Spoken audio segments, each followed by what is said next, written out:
that game. Yep. And they won. You just if you're not responding properly to the split push, you actually don't have to kill a single champion. Yep. Like, doesn't actually matter, right? Player of the game is 1-0-0. Yeah, Soraka on the winning team is 0-3-1. like what is happening? But either way, you know, will Echo Fox go right back to the 1-3-1? Are they going to be allowed to? P1 taking Rise off the table. That's already one change up. First two bans going to be the same here for Echo Fox. They have to decide what number 3 is going to be. You know, are we going to see triple bans on Froggen once again, or do you say, oh god, I don't want to deal with the Jax anymore? You know, what is the response for P1? Well, we're deep into Champion Select, so same bans for Echo Fox, if I recall correctly. Twitch, Bud, and Karma. P1 with the Anivia, Rise, and Vladimir. Yeah, Cassiopeia left up this time, so that is a change. The Rise, you know, was a change as well. So Victor is up, Cassiopeia is up. Those are two that were taken away from Froggen last time. Does he feel like first picking any of them this time? I don't really think there's a big need to. Rek'Sai makes a lot of sense, that S-tier jungler right now. Both these junglers have kind of shown from last draft, they didn't really care about Nidalee. It did fall through the cracks, didn't get picked or banned, and that's a very high presence jungler. So we'll see what P1's response is gonna be. I like it a lot from Hard. I think he had actually a really solid Rek'Sai game, and if you're going to play 1-3-1, Rek'Sai's probably the best jungler to do so. Yeah, it's great. You can move around the map very well. You can threaten early ganks. You have, you know, extra vision for your team because you build very easily into the sight zone in addition to having the Tremor Sense. So there's a lot of advantages to playing with the Rek'Sai. It's super consistent, super safe. Worked out well for them in game 1. Why not go back to it in game 2? Well, if it ain't broke, as they say, as P1 locking some things in. There's Ashe, there's Braum. So going to steal the Ashe away from Keith, which I like, but Gate going to stick to his guns there on the melee support. So will be the Braum again. Ashe, as you said, taken away. That's an easier way to kind of engage. This is one way to add even more engage, right? So you can get picks with the Ashe arrow. If people are going for this 1-3-1, you have your squad in the mid lane. If you can catch someone with the Ashe arrow, engage, kill them really fast, that is a way to make something happen for P1. So we'll see what else is going to come in for the rest of the squad. Soraka, Sivir, going to be locked in. Very frightening 2v2 lane here, I have to say. Should be able to out-push early. Has a lot of poke, has a lot of harass. Could be a tough 2v2 matchup and may result in P1 trying to avoid that and going to a lane swap. Yep, they did lane swap in game 1, but Echo Fox were more than comfortable in that situation. Yeah. 80 carries have actually traded here, so this time Keith will be on the Sivir, but the supports will remain the same as Soraka. Sivir were the picks there for Echo Fox. P1, we'll see what the next direction of their draft is. Do they, like you said, do they match those 1v1 matchups, expecting Fox to play late? Fox haven't really shown anything now, or do they just say, you know what, let's pick, you know, more aggressive champions, let's pick stronger, and try and play a bit faster and be a bit better in the team fights here? Yeah. I mean, they can just go mid lane jungle right now and leave that top lane pick for last. That is something that they may want to do, seeing as KFO has gone for those split push matchups. Maybe you can find something that is going to be a decent matchup here. Hecarim is going to be the lock. I'm expecting Hecarim to go jungle. This is something that is massive in solo queue right now. If you're playing a high elo, you probably know you're never going to get to play this champion. It's always banned. It works great with the Trinity Force. You know, got some buffs quite a while ago. Has been really popular in solo queue. Has not been lighting it up as much in the professional scene, but has seen some play and is very, very effective. And guess what it does? It engages. Yep. It engages really darn well. This thing is fast. You have explosive engages. You have the Ashe arrow. You follow that up with the Hecarim wall. You have the Azir kind of insect play, pushing people back. So this is explosive engage here from P1. And does Fox dare pick the Talia? It's locked. Yep. All right, so Froggen actually. Here we go. He's heard us for 5 weeks saying you don't play any new champions. Like, fine, I'll play the newest champion. Let's go. Is KFO going to take Jax once again? Very curious to see how that does into the Azir, but on your point about Inori, yep, he's played Hecarim before. Haven't seen it too much, but he is one of the players that seems to like to take it. Kind of makes sense, I guess, you know, coming from the upper echelons of ranked play. Going to be taking Hecarim now into the LCS. It's what's great. the last pick here? I mean, the champion, it's great. The champion works very, very well. We'll have to see what they're going to do. Yes, there is a possibility that's flex the top lane.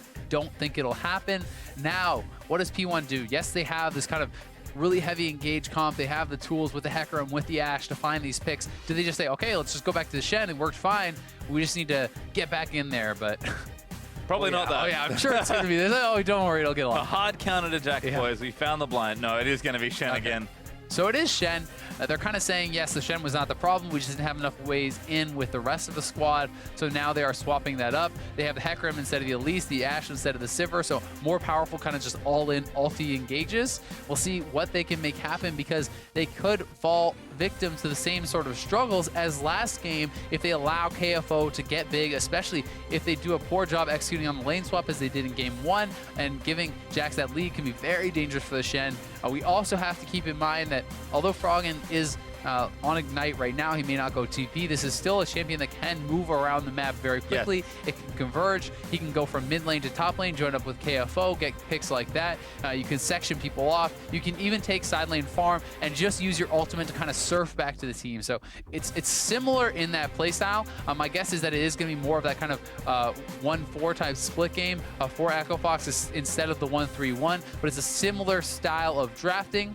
We'll see how it works out. I like it, and the changes from P1 definitely showing signs of life there with way more engaged. I think Hecarim answered a lot of their potential questions, but we're looking for you to connect with us on Twitter, so don't forget to send your pics of your team swag at LOL eSports using the hashtag LOCKIN. We want to know which team has the most pump fans, so let's see jerseys, face paint, and any other way you show your spirit. You can send in pics wearing your pastry time t-shirts. You know, you got your own swag. I wish I had my own swag. Not today. I lost it somewhere. I think I left it in Australia. Oh, that's unlucky. But either way, going to be moving into game 2 here.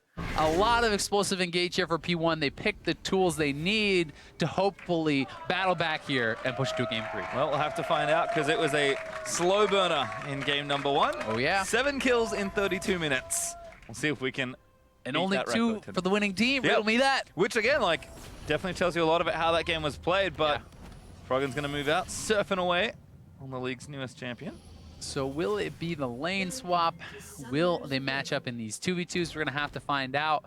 You know, if P1 wants to opt into the lane swap again, avoid the 2v2 matchup, they really do need to kind of clean up their execution. Do not allow KFO, who is taunting away here. Oh! Ooh. Hey! Got it. I don't know what Zig was thinking. This champion with an auto reset. And then he laughs immediately. Yeah. I'd be laughing too.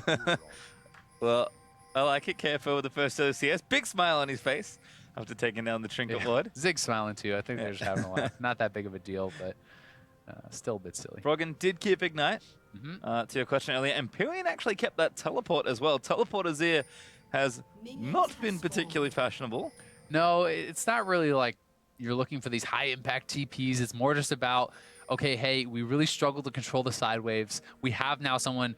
He's not looking for some big TP flank. He's looking to go to bot lane, clear waves that are being pushed in, that kind of thing, and then, you know, TPing back to his turret, TPing back to his team, that sort of thing. So it's just trying to...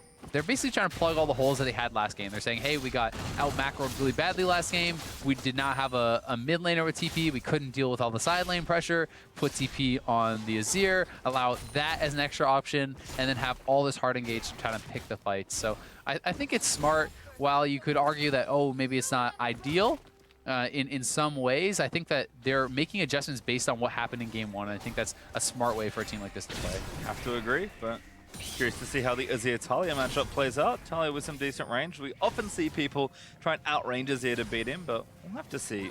It's Froggen right now, playing up and aggressive, able to wave clear very easily with the early Q, but Inori, just in case, always in the area. As we actually got standard lanes this time, which we forgot to point out. We did. An actual 2v2 this time. So we'll have to see. Another key thing here is going to be how this dual lane goes. You know, can Keith and Big carve out an advantage for themselves? They're getting pushed in here early.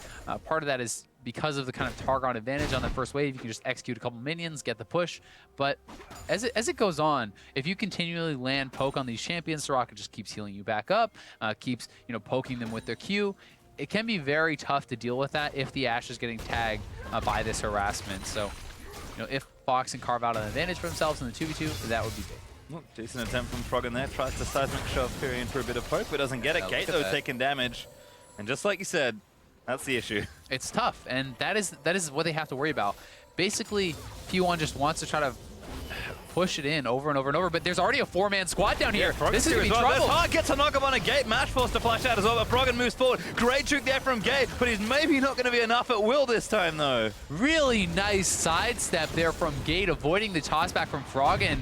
But I have to say, I think that was a mistake from Hard. You want to wait till they flash before you flash knock up. You don't engage with the flash when they still have theirs. So you just kind of want to walk in, pop them up, and then they flash, you flash after them. You can hopefully chase and finish them off for that damage. And I think had he played that a little bit differently, they could have gotten first blood. So a bit of a mistaken execution from Hard, in my opinion. Yep, I like the aggression though from Echo Fox. Froggen with an early roam to bottom lane, but gank does not come through there. KFO easy cleaning minions out in the meantime though. He's actually a little bit behind on CS, but just caught up now as Zig's got the early shove in. But again, lanes tend to only get better for Jax, not worse, so KFO happy to take his lumps now if it means it'll pay off later. Yep.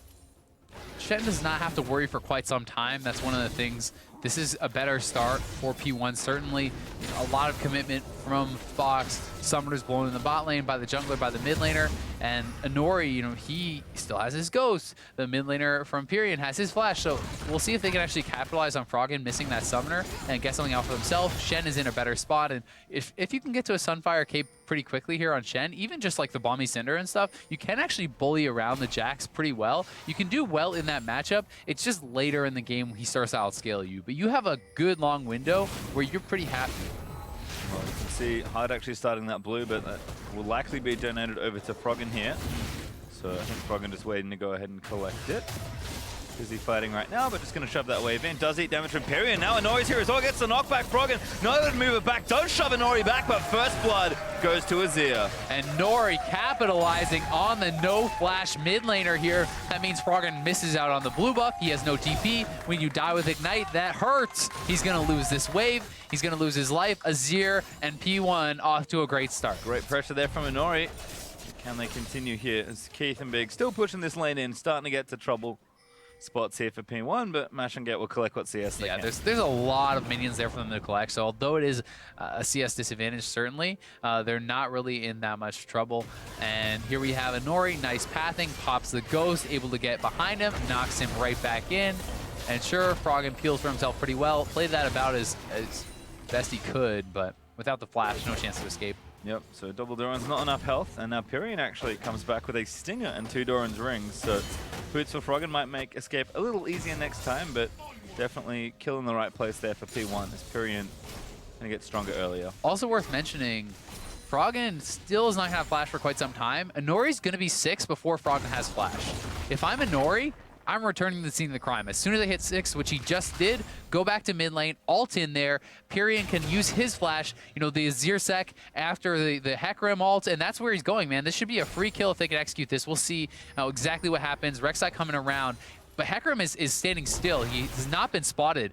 Okay, now he has. Okay, good work there from Hard. I thought that missed Pro Seeker was going to spell disaster for the mid lane, but good presence of mind there from Hard to expect the regank there from Inori. Does sniff that out and make sure Froggen stays safe. Still, it's Froggen. Look how far back he has to play. He has to basically just sit way back. He's not even in experience range right now because he knows the engage range of the Hecarim. He needs to wait till he has flash, and this is a pretty rough spot there for Froggen. Thankfully for him, the wave's gonna get pushed in. He can pick a lot of this up, and early lucidity for Inori that tells you a lot of what he wants to do. He wants to be able to have super low summoner spell cooldown.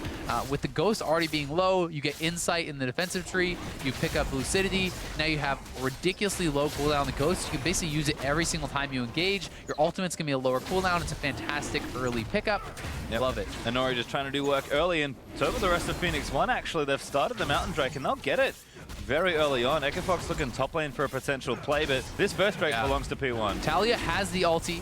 Echo Fox trying to make the response play here. We'll see if Froggen can surf in. They're going to go for the dive. They want to get Zig behind. Yep, TP coming in, though. Yep, this is actually not too bad, but Zig taking some damage. KFO already taking too many turret shots, though, and Pyrion defends. Really good response from Pyrion. TP's in time. Senses the dive coming because there's no way that Jax just randomly engages under the turret like that if there's not a dive coming. The rest of the players are missing. Before they even see the Talia and the Rek'Sai, they're like, yep, they're going for the dive. He TP's in, well played, and a great use of that early summoner from Pyrion. So P1 is looking solid. They get the Mountain Drake. Inori gonna try to steal away this red buff too. Looks like he's gonna get it as well, so nice good stuff from the top side of P1. Bottom lane, again, like not too much happening, but Mash has been throwing Hawk shots over. I think he actually saw the blue buff that Froggen wanted before he died. So, I mean, if they're just farming, 80 carries are happy. It's really the top side of the map that's been all action all the time. Nori did successfully steal it away, not going to get spotted by Rek'Sai as he hits the recall button, but Hard will find the pink ward that was there earlier, so a bit more protection for Froggen, who now has his flashback up. Might be a bit safer there. Yeah, has that flash, has that ulti, going to be looking to try to affect these side lanes, although that top lane dive was thwarted by Pyrian. Now, Froggen didn't actually pull the trigger on his ult, so it didn't really cost them that much, and it was still a nice move from Fox, and we do see that Froggen has it available, so it's going to be a matter of when he wants to make that call again. He's already moving up towards top lane, going to be looking for Shen. They want to get KFO ahead. He's spotted out by a pink ward, though, so no real chance of surprise right now. And you can see Zig is already backing way off, knowing the threat of Talia is quite real. Intelligent there from Zig, making sure to not get caught out of position. Froggen, though, can just do it again. Again, returns to the wave, clears it up pretty easily. And now if he wants, he can leave again. Nori, though, is found hard, actually looking towards this bottom lane, but doesn't commit for it. Goes, back up for Nori. Hasn't used his ultimate just yet, so look for him as well to make an impact early. It really has been a lot of roaming between these lanes, and only one kill for P1 so far, but not for lack of trying. But they're up in farm, and they're looking good. Their draft was intelligent. Their play so far has been solid. No complaints with anything that P1 is doing. Well, except maybe that. KFO gets a great trade there, but Zig should be fine. Shen is very safe. He's okay. He has a lot of early armor here. The Tabbies picked up another cloth armor, going to be building towards that Sunfire. So he's building for this 1v1 matchup, going to be able to pick up that farm, and things are looking pretty good. It's okay to be a bit behind, but I still want to see Zig be more proactive with his ultimates, with his TPs. You know, he has been someone in the first game that didn't really make too much happen with those ults. And with Hecarim, you don't have to wait for the other team to like go for a dive and then ult in. You can actually just make it happen yourself.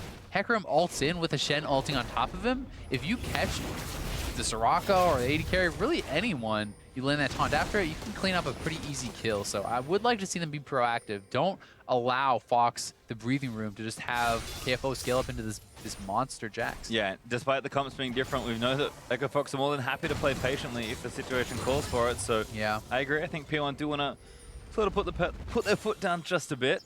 Yeah. Big and Keith under threat, but not too much worried for them. As once again, Echo Fox going top lane. Zig pops the Spirit's Refuge, does get stunned. Well, I think they're going to go for it this time. Froggen has the ulti. He's going to come surfing in, perhaps? Nope, not going for it yet. He's going to go for a straightforward dive flash knockups there. Seismic Shove not quite going to land in, but Zig taking damage and KFO claims it. A nice flash from Zig, trying to buy as much time as possible, maybe make something happen, but with a 3-man dive, Rek'Sai tanking, not really a chance for Zig to survive. So they do really force it. But the question is, what can P1 get done elsewhere on the map? You know, what are they losing? And right now, it's that bottom turret. Azir's pushing in on that mid lane turret. If they lose 2 turrets, yes, they're going for the Rift Herald, but that is a lot of early gold to give up here to P1. And it's tough to say if it's worth it, but you can really just see they're saying, how do we win this game? Well, it's KFO. We 3-man dive top twice. We give him the Rift Herald in exchange for turrets. Like, this is a big commitment. So KFO has to extend this lead. He must do well for his team this game. Yeah, Keith actually still mid, so Pyrian not able to claim the other turret, and Froggen and Hard still working on a turret trade here. They should be able to get this one, and will. Froggen able to get the last hit there. So an effective trade, but P1 still happy with that exchange, I think. Yeah, it's not too bad. I think they got the best out of that bad situation, having lost him, got that damage on mid lane turret, and they're still pushing down here in the bot lane. Rek'Sai gonna respond. Still Shen ulti available. The Hecarim ulti is available too. Are they gonna make a move? Well, maybe. Annoy hasn't used it just yet. That great pre-6 gank. It's funny, you talk about level 6 junglers. Yeah. Hecarim is kind of one of them, but his greatest gank was the one he used without his ultimate. Froggen, though, has definitely been playing a lot safer. And it's Proto Belt Talia, actually. Ooh, interesting. Yeah. Okay. Haven't seen too much Talia in the NALCS, but Proto Belt's really good. Yes. You see a lot of added mobility. You can kind of hop in there. Actually does quite a bit of damage itself. And if you can get in the face of someone, you know, flip them into your E with a WE combo, land those Qs, you can do a lot of bursts. It is a scary situation, though, if you're jumping forward into an Azir wall, pushing you out into Shenton's. Hecarim ults, there's a lot they has to be worried about, but it does give them added mobility, added playmaking for sure. I like that makes up some of the damage as well for a non-combat ultimate champion. As P1 grouping up, trying to retake. Here we Oh, go. Nori gonna right turn in. Froggen always flashes, but Zig's here. There's the top proto pelt. He's gonna maybe get enough range out of the way. Now the TP following back in. Froggen puts up the one, almost separates him, but here's KFO. Pyrian has come down as well, though, and I think KFO may have sacrificed himself. Gonna zone them out, though, and that's a save! No, it's not! KFO! Oh my god, he dodges everything with one death flash. Oh, man, and P1 pulls the trigger, but Zig actually shortchanged his taunt there. He didn't do the full taunt range. On Shen, you can actually just taunt like a millimeter if you want Really? to. And he taunted just like a foot. I'm pretty sure he would have hit that even with the Proto Bell. We'll have to see if we get a replay. But I do believe he actually just taunted about a foot forward and kind of whiffed there. So that should have been a free kill on Froggen. Instead, they get nothing. And Fox is the one who takes the Dragon. Get out scot-free. Very sneaky, yep. KFO and Hard just tunnel or leap over the wall. And that's the Drake going over to Echo Fox. Once again, KFO getting out of very sticky situations, but it does feel like P1 just aren't claiming their kills when they're presented to them. Yeah, I think they could have cleaned that one up. At the same time, I like the proactive play. We talked about it. They need to just not shy away from it now. Say, okay, yes, that one didn't work, but we'll get them next time. Go back to it. And can they actually chase Froggen down here? We'll see if they can. Gate's getting low. Yeah, damage is there. Ignite, I think actually is enough. It will get the kill, but now Froggen may be in trouble. Soraka's coming. He's got to finish him off. Froggen Proto Belts, he's trying to cut out of the way, but that's one last rampage, and Nori gets it. Worth on the trade, but I think Gate could have been a little bit more careful. Probably saved his own life there, too. Still, P1 will take that trade every time. Support for that mid laner, and let's see. So in comes the ulti, nice flash from Froggen, and watch that taunt. Yeah, I think he did shortchange that for sure. Did not go for the full duration, the kind of full range taunt. He just kind of wanted to hop forward. At least that's what it looked like. I'm sure someone will tell me if I'm wrong, but it seemed like a bit of an oopsie. Either way, nice flash there from KFO, dodging out not only the Azir sec, but the Ashe ulti too. Still, P1 is ahead, and they are looking so much better than last game. They're playing proactive. Pyrian actually going to scoop Hard back in, and Ori used the ulti, but there's a flash out from Hard. Woo, creative, but again, P1 continuing to be active. Like, Fox are having to burn summoners here, and next time that happens, they're not going to have flash. Also worth mentioning, it's not like P1 has bad scaling. They have an Azir, right? This is a monster mid laner. Hecarim actually scales very well, too. We have some very respectable scaling for this team, so they're not going to be afraid to go late game, and Hard comes right back in and smites away the red buff after all of that. You got to be like, are you kidding me? You're still here? Feels bad, man. Yeah, definitely. And it does feel like the tiny situations Echo Fox are eking out here and there. Overall, though, P1's players look good, and this game is close. Very close. 500 gold between the two. P1 still up, but KFO with the Trinity Force now finished, starting to bully Zig around just a little bit.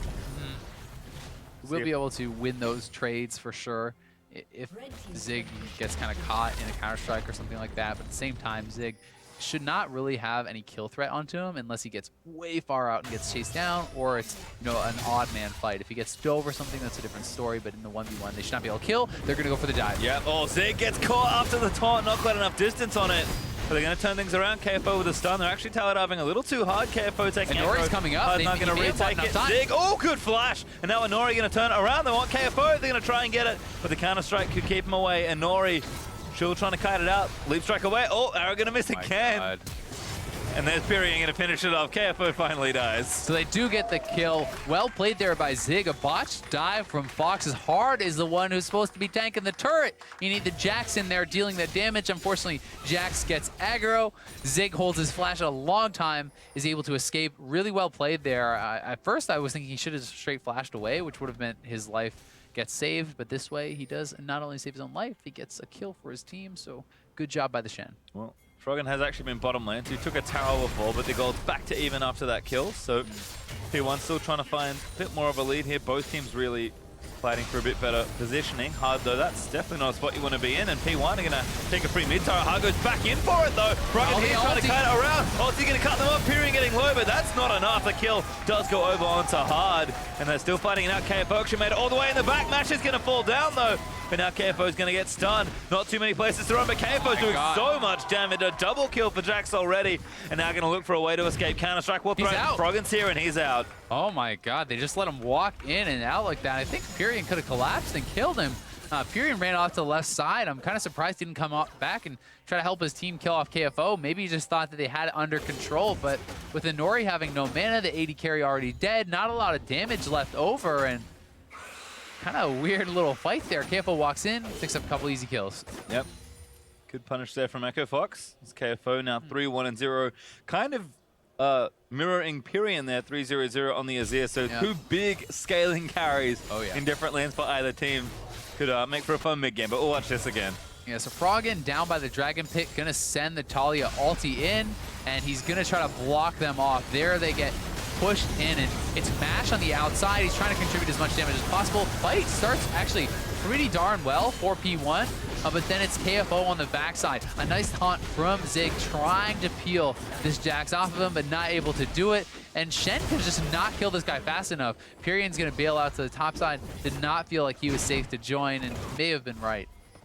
Well, playing safe there a bit for P1 towards the end, but great moves from KFO to get himself another few kills. Froggen still in the top lane. Remember, no TP this time, and no ulti just yet for Talia, but still relatively mobile around the map.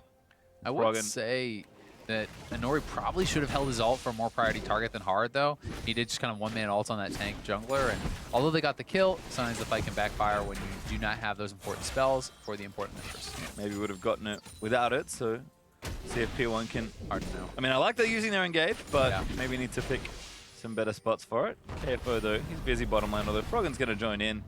Echo Fox actually playing towards his bottom side, because Drake's up in 10 seconds. They already have one Ocean, P1 with a Mountain. We'll see who gets the next Drake. It is Ocean Drake spawning just about now. So Cinder Hall completed. Both junglers have Sight Stones, and Inori working towards his Trinity Force. Hard getting caught out here. That's a face check, and there's a stun.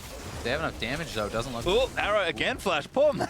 I don't think he's landed a single one. Okay, well, that one hit Froggen, actually. But he's been having a rough time of it. Still, anytime you get a summoner for that ulti, it's very, very nice. We have the Shen in base. He has his TP. He has his ult. They're going to be looking for an engage. Unfortunately, Hecarim has been spotted. I think that's where they were trying to go, but he got pinged out, and I think he wanted to look for a go on Froggen with the Shen ulti. Well, Drake's now alive, but Inori is the first to the area. Phoenix1 going to rotate themselves over as that pink wall gets cleared out. Wants to start, it does. Misses the rampage, but now going to pull the Drake out, and Phoenix1 going to see if Echo Fox fancy a challenge at this objective. I don't think they do. KFO is moving to top lane. They may try for a steal, but that would be it. KFO wants to catch the wave, doesn't have DP, so they will give over the Dragon. P1 picks up their second of the game, looking much better. We'll see if they can catch out Froggen, who is kind of pretty far up here by himself. Yeah, Froggen again has been kind of dipping into those side waves, but he's not been nearly as deep as he was in game one with the Rise, with the teleport. Ryle's, though, finished for Talia, so Froggen, lots of teamfight control now available. Yeah. Talia definitely not the kind of duelist that Rise is. You know, he can't be as aggressive. Definitely has a lot of utility. Can be very strong in the team fights and setting up these scenarios for your teams to win, but as far as just straight up walking up to the Shen, bullying him around like he was last game, he's not going to be in a position to really ever do that. No, Zig is actually pretty tanky already. Keith is the target, set at him once again. Pyrion going to ride him in. Zig's here, there's the taunt, and that's the kill. I think you should probably give it to the Azir, but well played by P1. They get proactive, and that is one strong Azir. He could just not escape, even with the Sivir ulti. That Rylai's is so annoying, and Pyrion is becoming a problem. This is a 3-0-1 Azir. He's a hyperscaling champion, and he's well on his way to becoming a menace in this game. They're going to start up Baron. KFO's in the area, not spotted out, but in comes Fox. They're going to make the collapse. Got pretty crazy Baron damage, but Fox have already spotted them. KFO kind of around. Baron knocks them up. Kate trying to zone them out of the way, but Mash actually arrows down, looking for a kill at the bottom end of your screen. It is KFO, they want Pyrion rides in for it, but now Inori going to move back in. KFO finally goes down, and Inori maybe is going to escape here as Ignited, but he's not going to fall. Oh my god, look at his health, he can't even see the bar. He got healed up there by Mash last second. I think Mash actually flashed healed him. So really nice stuff there from P1. They make the call to go on to KFO. They get the kill. A lot of summoners blown by Fox here too. It was a close fight, but they're being proactive. They start the Baron, they make the peel, and get a kill. Able to kite their way around the fight as well, so Froggen doesn't get any extra kills, and Pyrion is gatekeepering this turret very solidly. No one can walk too close to those Sand Soldiers. P1 have to reset for the Baron, burn some cooldowns, get a kill, but don't get the big objective, but Definitely hard in the right place for that play. Echo Fox are trying to crack this mid auto, but I'm not sure Pyrion wants to give it over. Gate does take some damage there from a nice little combo from Froggen, but Tower's going to stay up. Certainly will. Good defense. Pyrion probably has quite a bit of gold on himself. Going to base up now. We'll see what he's going to work towards. KFO getting pretty strong, but is getting taken out in this fight. There is some split decision here from P1. You can see 3 members going back to the Baron, but Mash and Gate are engaging, and they make the call, they go in. Now Inori committing fully, ults in here, and there is the heal actually coming out last second there from Mash, and able to barely survive. So a bit of split decision there from P1, but they do make the call, and it does work out for the team. Definitely right idea. Froggen going to go ahead and take his blue buff. Last auto is going to get it. Actually looking towards top lane now because Gate's still pushing with Mash there as well. Pyrion, they're going to set up a turret. He's just tying up everyone from Echo Fox right now. Nash is already done. He's got those Berserker Greaves. And now looks like Void Staff going to be that third item with the Rylai's already completed. The squishy target strike quickly. Froggen gets nailed. And now Inori Rozi gets the ulti, knocks him back as well. Stun's going to land in. Beautiful CC chain. Just commit everything. Stage United in as well. Yeah, no problem. There from P1, they make a nice play. Mash nails the arrow, and I think it was a good use of the ulti because he saw the TP coming in from KFO. KFO is going to cancel it up. They're going to go straight to the Baron. They need to get something from this. And KFO, because like he's going to keep pushing. Yeah, he already burnt teleport, so they are going to take it. KFO just going to stick to it. Has taken one turret already, but Baron over to P1 very quickly and hard. He wanted to steal, but a mic cost him his life. Big got stunned. Ulti gonna miss, and Big, no, not gonna get out of it. Zig able to taunt him down. Nice job there by P1. That is the decisiveness we missed in game number 1. They get the kill, they make the call to go onto the Baron, and because they get the Baron recalls, no threat of their inhibitor going down to KFO. Nicely played, and Inori's going to be getting close to this Trinity Force, which is going to be massive for him. A lot of key items are coming in from P1. They're going to clean up some more global gold as they push it in. Can make the rotation to top. 4,000 gold up already. Make it 5. As that mid-tier 2 falls down. Now going to move themselves towards that top lane and see if they can't push Froggen out of his farming lane. And P1 just getting themselves further ahead. Should be 5 turrets to 3 in very short order. Ash arrows available too, so they have to be careful if they're going to move into this lane. And as a result, just going to give it up. Can't really defend here. P1, though, probably have to reset and spend some gold. Fox will do what they can now to clear out all the vision that P1 have just put in their left side jungle. And KFO is getting stronger. He's got the Spirit Visage now, but he's not strong enough to go complete man mode in the split pushing, and P1 made them pay. He's also not really outpacing Zig at all because Zig has had access to a lot more global gold, the Baron, extra turrets, and Zig almost just picked up an entire Randuin's. He has the pieces that, in addition to the Tabbies and the Sunfire Cape, is going to make him very, very tanky. And having Spirit Visage for this mixed damage is very nice too. Hard gets tagged by the arrow. Can they actually chase him down? Ooh, I don't think so. Yeah, Nori decides not to overcommit, which makes sense. Good call. Hard going to get away. He's pretty tanky, so it's relatively safe there, especially with Big in his back pocket. But P1 now looking to assault probably the bottom lane now. That's the only tier 2 turret left on the map for Echo Fox, and Baron's up for a little while longer. They want Mountain though. They want this extra Drake, allow them to extend their advantage. They should be able to get it. KFO is pushing hard in the top lane though. Zig needs to get up there and hold that turret. We'll see if he can do it. KFO is going to have to look for an outplay in the top lane to see what they can get done. Well, Spirit's Refuge popped up, but KFO going to walk around it. Zig not going to stop him, but KFO getting a little low. I think Zig can take this fight. He doesn't need to run. KFO turning it around, gets the stun, but he's going to keep going. Baron and Power Minions helping out a little too much, and KFO realizes. Great flash taunt from Zig. Counter-strike's going to keep him alive for long enough, and KFO flashes out to safety. There was the bait. Yeah.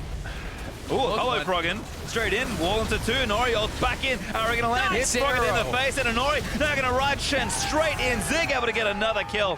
Pyrion pops the ulti to celebrate. And Froggen a little over-aggressive there. Surfs on into his own demise. He is going to get picked up. Nice ult from Mash to catch him out of that Hecarim fear. They are pushing hard here. They could look to go for the inhibitor. Might just break here. I like the aggression from Froggen, but perhaps a bit misplaced as P1 shut that down very quickly. And all of a sudden, base broken. P1 going to look to win another game 2 and force a third here. The king of game 2 upsets. Phoenix1, that could be their new identity. It's their game to win. The crowd is behind him. A lot of cheering for P1 today. And here is that replay. Froggen gonna go, but he is way ahead of the team. And although he's pretty tanky for a mid laner, has this rock healing him up too. He gets tagged by those double ultis, completely CC'd up. Rek'Sai able to flash out to safety, but it's the kill that opens up the inhibitor. And they're lucky, honestly, that KFO didn't go down on the top lane. I think Zig didn't quite realize his advantage when that fight was starting with, he had all those Baron minions, and had he engaged straight away and not had to use the flash to actually get it on the taunt, he could have chased him down and killed him, and that might have meant the end. Ooh, maybe a catch here. Good taunt away, but the slow's still there. Hard looking for the knockup. Does find it as he's going to get knocked back in as well. Zig is very tanky though. This will take a little while longer, but they've got the Rylas. They should be able to chain the slows together, and a slow but short demise perhaps here for Zig as Froggen just going to cut him around. Gets the re-knock up, seismic shove, arrow lands, but it's just on the hard, and Froggen going to keep chasing in, and Zig, no flash and no hope. Taunts away, maybe enough. Hard going to keep chasing in, but Froggen proto belts in, and there's the shutdown. They're losing the mid lane inhibitor. This is almost a role reversal from last game, where you see them chasing after that top laner, and a mid lane inhib goes down. Zig delays very well, and P1 looking great this game too. The draft was a massive improvement. Their play much better here as well. 3 dragons taken. Next one is going to be that Infernal, which they'd love to get to. They're up 6k gold, 2 inhibs down. It's going to be tough for Fox to come back. It is, and it looks like maybe Phoenix1 will force the game through, but not over yet. KFO now going Blade of the Ruin King actually, so realizes, okay, I kind of do actually have to win these 1v1s, or my pressure's not going to be nearly as effective. Echo Fox have a decent 4 if they want to look for maybe a 5, but they kind of need P1 to make a mistake, and there's no plays coming in for the next few minutes because these super minions are going to cause so much pressure. Echo Fox do have to deal with them for the next few minutes. Definitely do. It does slow down the split push quite a lot. Gives a lot of added pressure here for P1. Even just the fact that KFO is going to be kind of stuck here just dealing with the minion waves to keep them even. And it does make it tough. And P1, with 2 inhibitors cracked, one more good fight, one more pick can mean the end of the game for Fox. So with Ash Arrow available, the Hecarim multi available, a lot of engaged tools here for P1. And Fox is going to have to play this extremely carefully. Well, Baron is back up in a minute 15, so P1 resetting vision back around that area. KFO, of course, split pushing in that bottom lane, but kind of just push out one more wave perhaps and go home. Zig busy escorting the super minions into the mid wave here. Froggen does tag him, but not enough damage here, and does actually have a Zhonya, so definitely more of a team fight build, but not going to crack through that tank with any speed. No, not at all, but he's relatively tanky. He's got a lot of HP, has the Zhonyas, so some advantages to be had there. P1 just trying to push in these waves, get the super minions pushing in on those Nexus turrets, and try to be able to open up some chances to take out that top lane inhib. Baron spawning at 30, they don't need to rush. They're controlling vision as long as they can continue to do so, clear out these wards. They're going to have a good crack at taking the Baron or setting up a bait. And I like Echo Fox doing a decent job playing a minion wave. Froggen able to wave clear pretty effectively. Gonna knock those back and do what damage you can. P1, they haven't quite made a concerted effort to really assault this last top lane, but I think they're just waiting for the waves to synchronize. They can also wait for Baron, right? True. There's 2 inhibs down, and Baron's in 15. They're looking for opportunities. They're going to poke around, but they don't need to commit because they have the advantage on Baron. They have the vision. Well spotted there as Hard fires a Prosig into the brush and does spot the rest of Phoenix1. But Baron is now back alive, so it is objective time perhaps for P1. Zig in the bottom lane, ready to go with both teleport and ulti if he needs it, and P1 is sitting on a ward. A huge wave pushing in here too.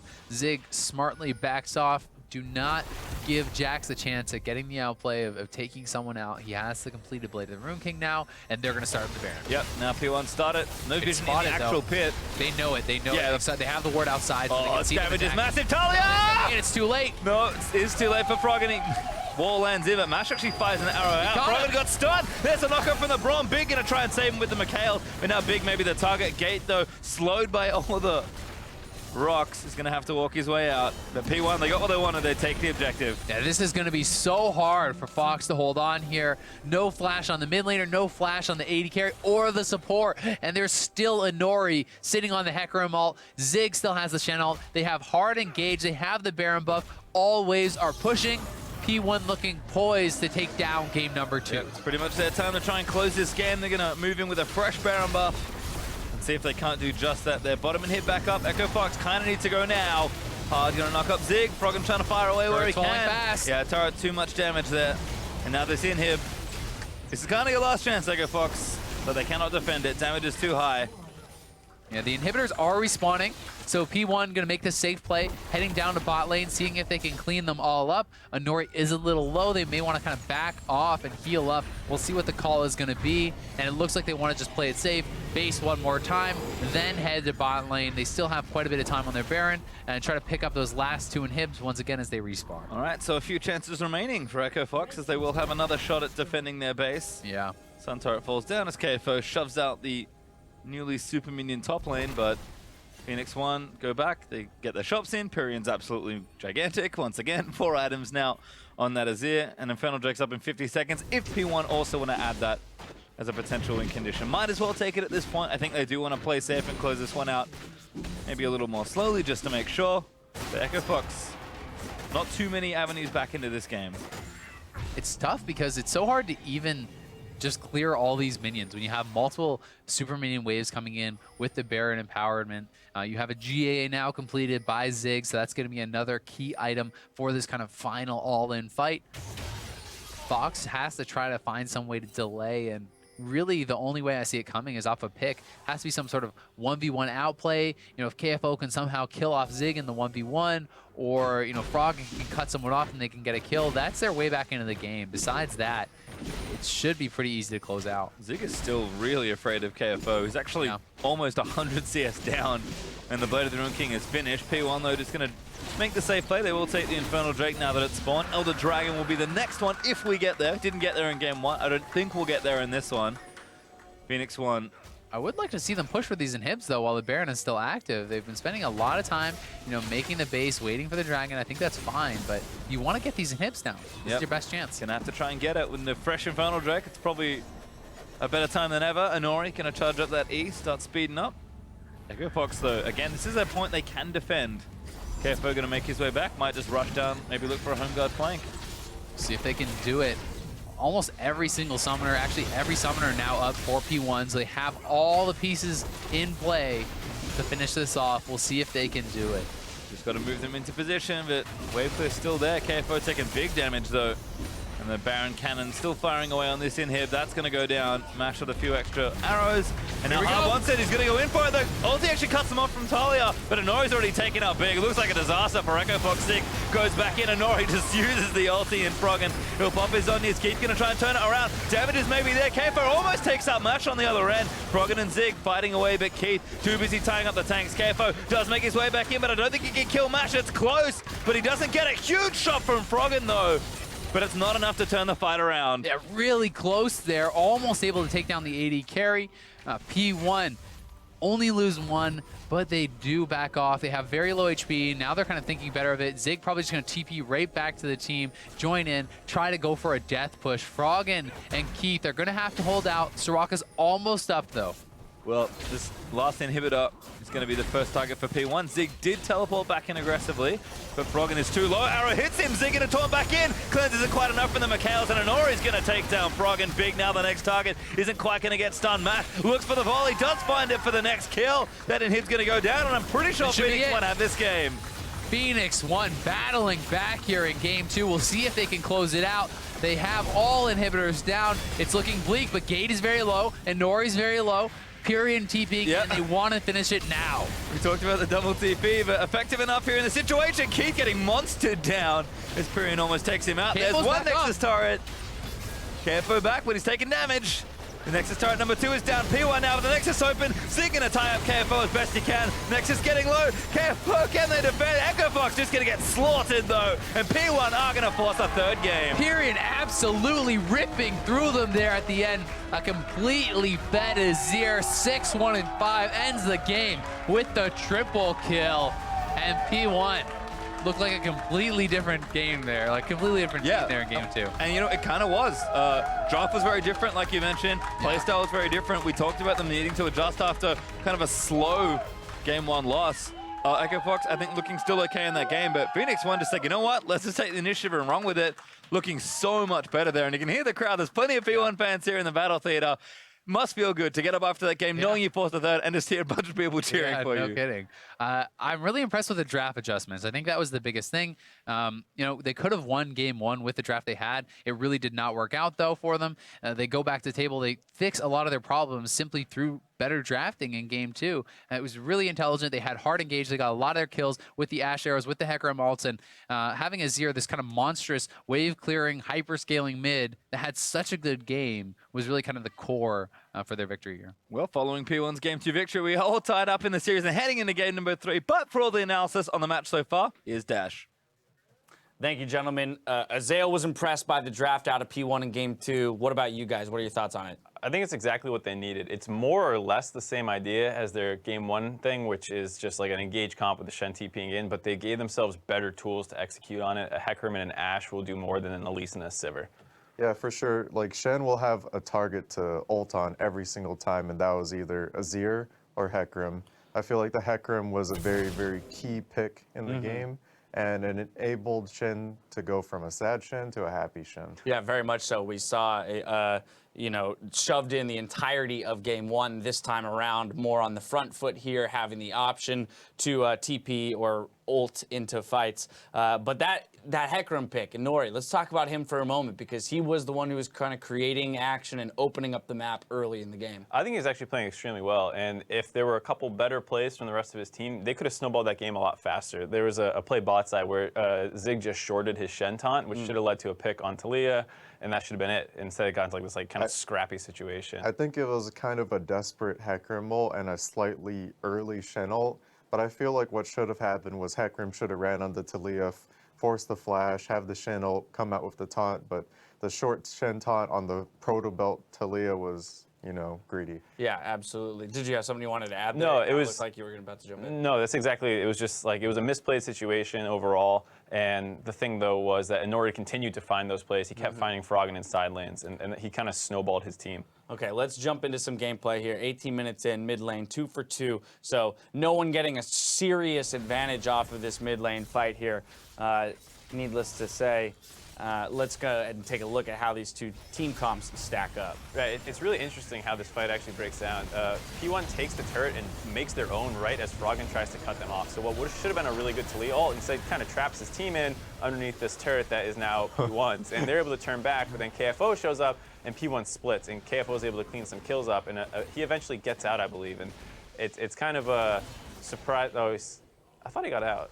He gets out, right? He might. With the stun here. Yeah. So, but it was just this kind of like really interesting fight where like Talia wants to cut people off under a turret, but then it's now P1's turret, and then they're going to win that fight, but then Jax gets the flank onto a backline. It was just a very interesting team fight. Now we have the next level of trolling. First we have Tom Kench, Bard, and now the Great Wall of Talia. Well, so then let's talk about this Talia pick a little bit, because yesterday we saw it pulled out by Pobelter, and in an interview he said that he doesn't think he played it optimally, but it definitely fills a very similar role to that of TF in being able to affect side lanes very well, and has a slightly better lane phase than TF. How did you feel it fared in Froggen's hands this time around? I thought it was just straight horrible. Like I'm not a Talia expert. Maybe it's good into his ear. I won't comment on the actual like decision to pick the Talia, though I'm a little hesitant on it. I'm skeptical, yeah. But the actual play was really not that good. He got interrupted out of his ult all the time. He was picked off in side lanes. He wasn't able to really make that many plays. Like that was maybe the highlight for Froggen's Talia in the entire game, and it was just like eh. It was an A play, whereas like when you think it's a Talia play, you think they're like cruising around the map, getting kills for his team, really being this like playmaker, and it seemed like Froggen was more detriment than anything. My impression of Talia is that she has a lot of kill pressure, and if you're not able to make use of that kill pressure with the, some people like to go double-edged sword and assassin, and they like to kill you at like level 3, 4. Like if you hit all of those skill shots, you can definitely die, but Azir being the long-range champion that he is with an escape, it seems very unlikely if the Azir plays properly. So very, very rough to say for now. I think it's a champion with a very, very high skill cap, but we're not going to be able to see just from these games. Yeah, of course, Pyrian did have those visits from Inori in the mid lane, which definitely helped relieve some of the pressure in the early game that Talia would have been able to provide. regardless, I feel I kind of in the same boat as you guys. Definitely not playing to the level of Pobelter's Talia, who he says even isn't the top level. So I'm still waiting to see someone pull it out and really and dominate with it. Moving on to our second replay, though, 24 minutes into the game, Phoenix1 picking up a 2-for-0 plus Baron here. Good to see them operating around these global objectives as they look for more ways to close out games. Right, this all starts off the back of Frog getting picked off top lane, trying to protect his outer turret. He goes down, which opens up P1 to force this Baron. They're able to get a good turn off, and they pick up the Soraka as well. And with the Baron buff, this is kind of the breaking point in the game. KFO was split pushing bottom. I picked up a turret, bot inner, but that's really not a good enough trade to even that game circumstance out. Right. And from there, they just start taking inhibs and forcing fights. All right, well, player of the game going to Pyrian this time around, 6-1-5 on that Azir. Tons of damage for the team, right? That just comes with the territory when you're playing Azir, but ultimately having the wave clear to get them through a couple sticky situations and then team fight damage. Right, and a good laning phase as well. Like I said, I'm not 100% sure on how that matchup's supposed to go, but he definitely was not pressured or dying or even like under really much threat from the Talia, and that's a huge part. As well as in that team fight, you saw you drop that turret, which really turned what should have been a scary situation for them into a beneficial one. Yeah, although Inori did make a bunch of plays around the map, it was because of the Azir pressure that they were able to do so much. All right, well, we move to game 3 here, gentlemen. So, as always, I've got to ask you, who is going to make the adjustments necessary to pick up this series between these two squads? I think Fox should really react to Inori. When Inori's on, he seems to have really good games, and I think this was one of them. Maybe you take the Hecarim away. Maybe the Shen, you're scared of them, now that they're getting more comfortable. If you give a team the same comp 3 times in a row and they start improving on it, you're concerned that they're in a little bit of a groove. So maybe they try and focus the Shen instead. I'm not exactly sure. For the first game, it was P1 needing to be more aggressive, which they did. In this next game, it felt like P1 just had the better comp also, and on top of that, Fox needs to adjust their pick and ban most likely. Gotcha. So adjustments in pick and ban for Fox, and then execute as they did in game 1. We'll see if Phoenix1 can pull together a second game here and take a series. Well, we're out for 3.5 minutes, but be sure to rejoin us on the other side for the match decider between Echo Fox and Phoenix1. We'll be right back. Where's that?